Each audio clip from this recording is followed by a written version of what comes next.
Download the BCSN Plus app today. You guys know we love the City League here at BCSN, and we have the pleasure of welcoming in Stark Girls basketball head coach Dane Franklin. Coach, thank you so much for taking the time. Thanks for having me. I really appreciate it.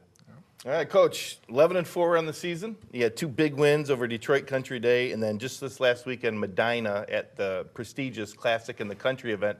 Talk about that event, and it was a little bit different this year, right, with the shot clock. You know, how did your team adjust to it? Yeah, the Classic in the Country is the premier event for girls basketball in the state of Ohio.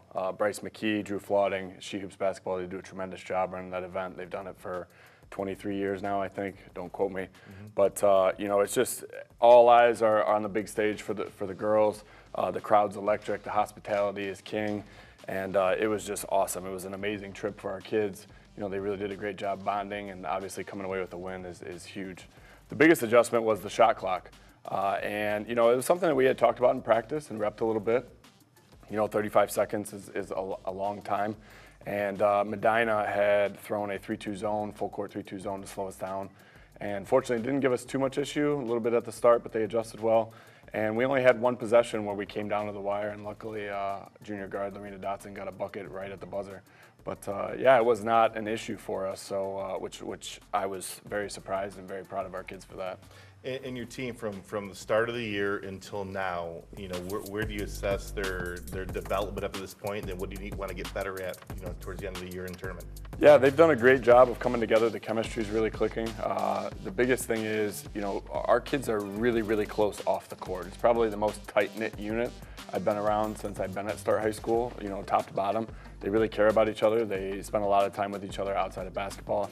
So at the beginning of the season, just kind of working those normal kinks out, you know, what are we good at, what are we not good at, you know, what are our strengths, what are our weaknesses. And, you know, lately they've been doing a really good job of buying into some things that we want to do. You know, full court man-to-man pressure, we're starting to turn the heat up defensively a little bit, and, you know, finding our rhythm offensively. And I think that they're doing a much better job of moving the basketball in a half-court setting and sharing the ball really, really well. Big group that's super unselfish. So passing up that good shot for the great shot, and you know, just trying to come away with the win. Yeah.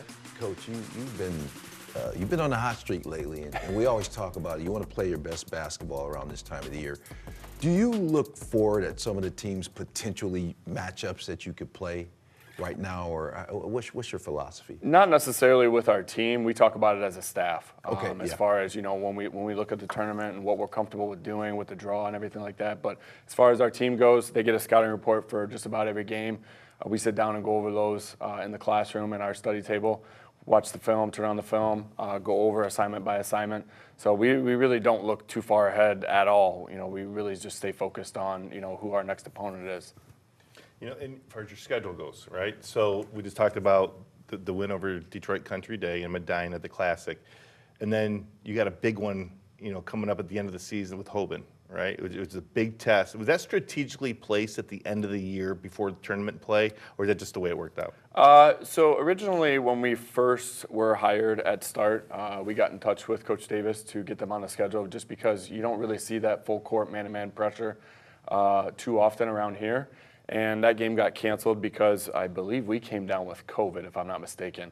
And unfortunately, we weren't able to reschedule it that year. But the following year and every year since then, as long as I'm there and they're willing, that game's going to be on the schedule. So as far as where it lands in our season, it was just kind of the way it worked out that first year, and then we just kind of been following suit. You know, obviously, unfortunately, we were supposed to play tomorrow. That game was postponed until February 13th, but it's just a great opportunity. Coach Davis, Pam Davis and Willie Davis and Coach Nash, they just do such a tremendous job year in and year out. They're always at the top of the state rankings. Those kids play super hard, so it's just a really incredible non-conference opportunity for us every year. Anyone who watches your team, three things stand out: your intensity, your physicality, and your defense. You make teams uncomfortable. How much pride do you take in that? Well, all the credit goes to our kids and our staff. Our staff, you know, Coach Howard Hicks and Coach Mike Parker do an incredible job behind the scenes, prepping our kids, you know, for each and every matchup that we go into. And, you know, our kids just have really done a tremendous job buying into our culture the last few years, especially since Sinai Douglas, Kamara Sylvester, and that senior class graduated, Naomi Henderson as well. Those kids, had a chance to play under them.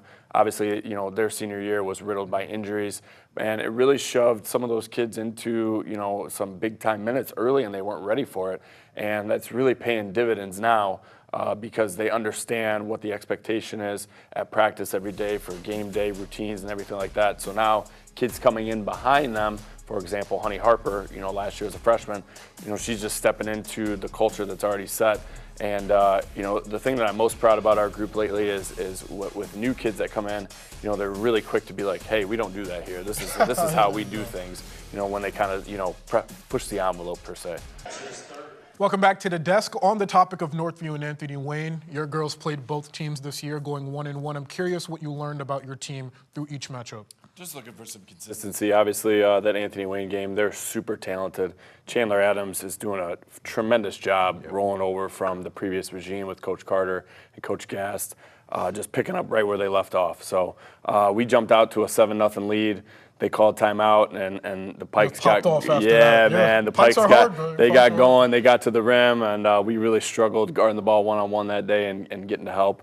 But our kids responded. They knew that Northview was a pretty big matchup.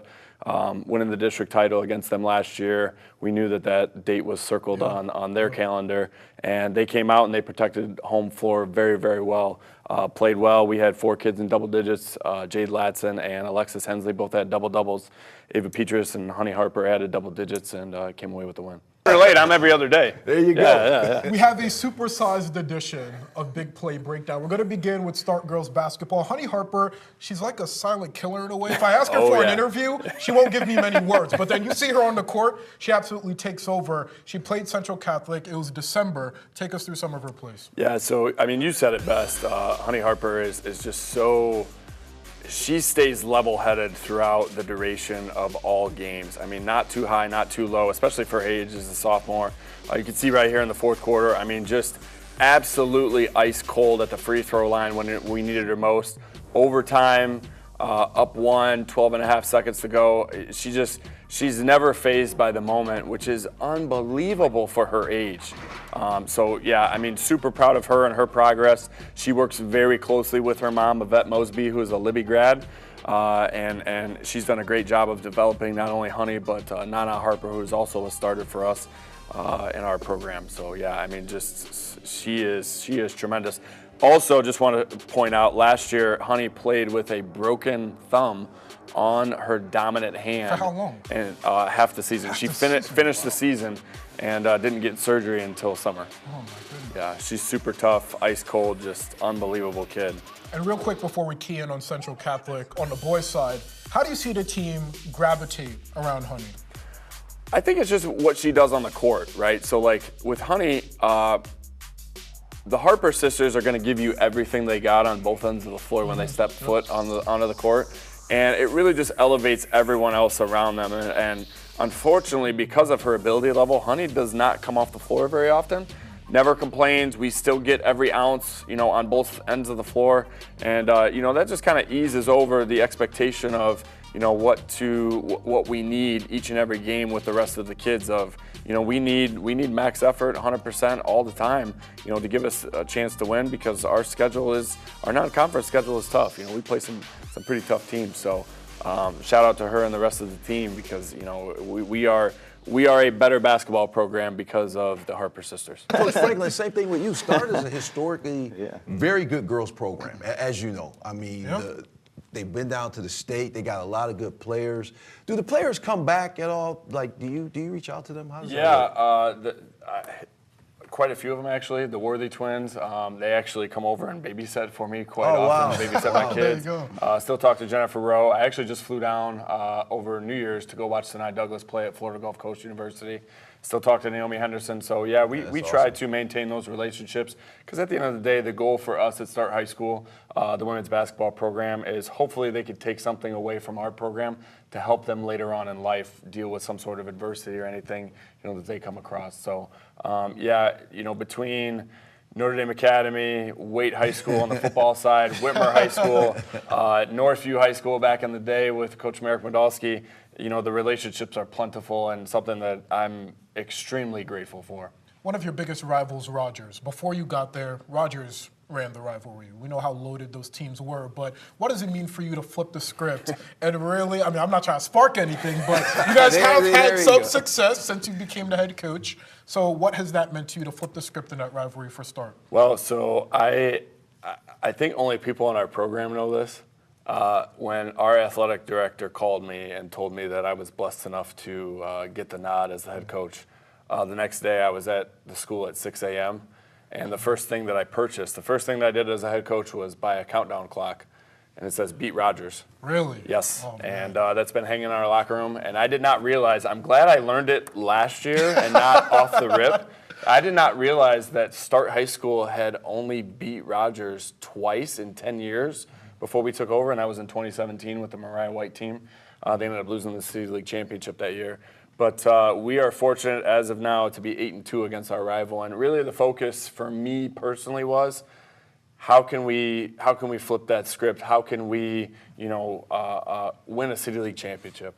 And honestly, coming into a program with a kid like Sinai Douglas, the Worthy twins, Jennifer Rowe and Ty Garrison, I mean, a ton of credit goes to them. You know, we were super blessed to come into a program that had the heaviest chip on their shoulder. And, to come in and coach a Division I point guard right off the rip is not something that a lot of people say they've been blessed enough to do. So, yeah, don't get me wrong, it's been great, but we're just behind the curtain. The kids are the ones that go out there, they play the games, they score the points, they get the stops on defense. And I tell those Worthy twins and Jennifer Rowe and Sinai Douglas and Naomi Henderson and Kamara Sylvester and Ty Garrison often, I hope you guys realize the foundation that you set moving forward and the impact that you've had on this program and how grateful we are for that. The number of names that have been name dropped tonight alone, you get an entire Toledo sports history lesson. It's crazy. Well, we'll go back. Okay, so when I was coaching, Start was running the show. Okay, so here's their lineup back probably in 2010, 11, 12, somewhere. Yolanda Richardson, Division I. Asia Bishop, Division I. Malika Kennard, Division I. Ariel Gaston, Division I. I'm not done yet.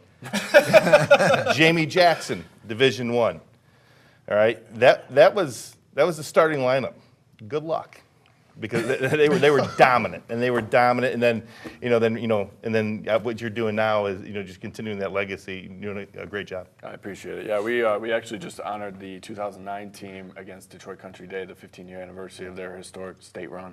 And talking to Coach Bob Brown about that roster, I almost dropped my phone because it was just I'm like, oh my goodness, unbelievable. Tiffany Blackman, who is now the coach at Bowser High School, she was on that run. She was too. Division I too. She started St. Off. She did. So yeah, six. Six man going Division I too. Yeah, oh, crazy. Hey, and Kiama Carver, she was a knockdown shooter that they let float around the arc, and they loaded. Coach Blackman, might I add, also teaches in our building now. So shout out to Coach Blackman. Her and I, we go back and forth quite a bit during the school day. Yeah. Coach Franklin, you've coached great players over the years. We spoke about Sinai Douglas. I'm curious, the anatomy of a great player, and all the great players you've coached. Why is she one of the ones that stick out to you? Sinai, it wasn't about the flashy highlights. It wasn't about what she did on game day. It was all of the work that she put in behind the scenes to get to that point. So, we talk about Sinai Douglas, the basketball player. A lot of times we don't talk about Sinai Douglas, the cross-country runner, the track and field star.